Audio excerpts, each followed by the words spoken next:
or the English wine, and basically gave him a good clip around the ears for getting too close to the Poms. And of course, between Bennelong and Barangaroo, we have where the birthplace of white settlement in Australia was. So I think it's a beautiful fusion meeting of prominent Indigenous Australians together with when European settlement arrived in Australia. You can hear the Australian Tourist Commission saying yes, thank you very much.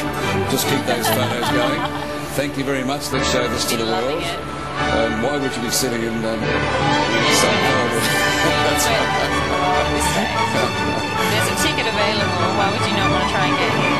We've just had about a year or so in London. Yeah, I lived in London in 2005. So it was a little bit easier for me to get to World Youth Day back then in Cologne. Yes. Yes, and that kick-started your faith again? Very much so. I've been born and raised Catholic. Then again, when you're a teenager, you start to question a lot more. So it was very sceptical, very cynical, but when I went to Germany, it was just such an incredible experience for me, especially the pilgrimage in Italy leading up to Germany. So I have a lot to be thankful for World Youth Days, which is definitely why I want to try and give back now. About 15 minutes till the Pope's at Barangaroo. For all those people outside who are listening and waiting, it's about 15 minutes before the Pope arrives here for us. But now, I take it, Sarah, that you're not going to whinge about the cold weather the way that Mark whinged. Mark? No, I'm definitely not going to complain about the weather for the simple fact that it's like 20 degrees today. So different from the World Youth Day Cologne. Again, we were lining a river very informally, so to have us all together. Exactly right. But yeah, you'd want to be a very good swimmer, I think, if you wanted to jump into the harbour today.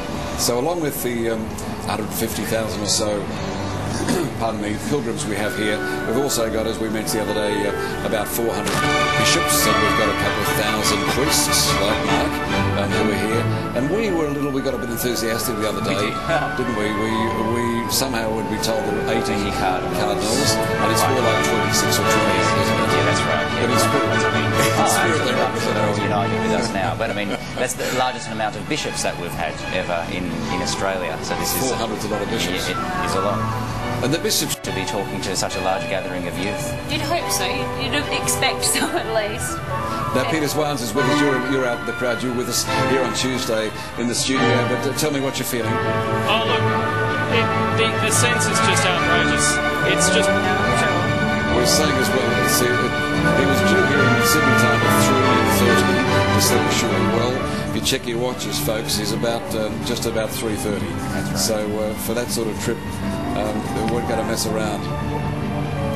How incredible.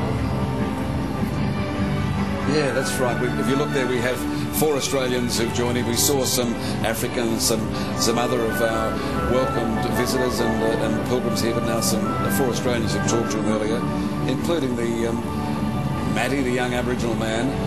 He was on that same scholarship that Craig Ashby had at St Joseph's College, the Marist Brothers College, and he was one of the first. So I think it's hard calling this well-chosen. But I think, and you represent them, Sarah, as well, but clearly young people know, apart from his power and his aura and his spirituality, that immense wisdom, immense knowledge, and immense direction. Yes. That's something you can definitely say. That joy is genuine. You can't put that on. You can try, but you can succeed so successfully. Now that's the camera that we've used in the football in the state of origin in the past, and it zips across all that crowd almost before the hours there. It's a great technology that we have for this sort of event now. Look at that.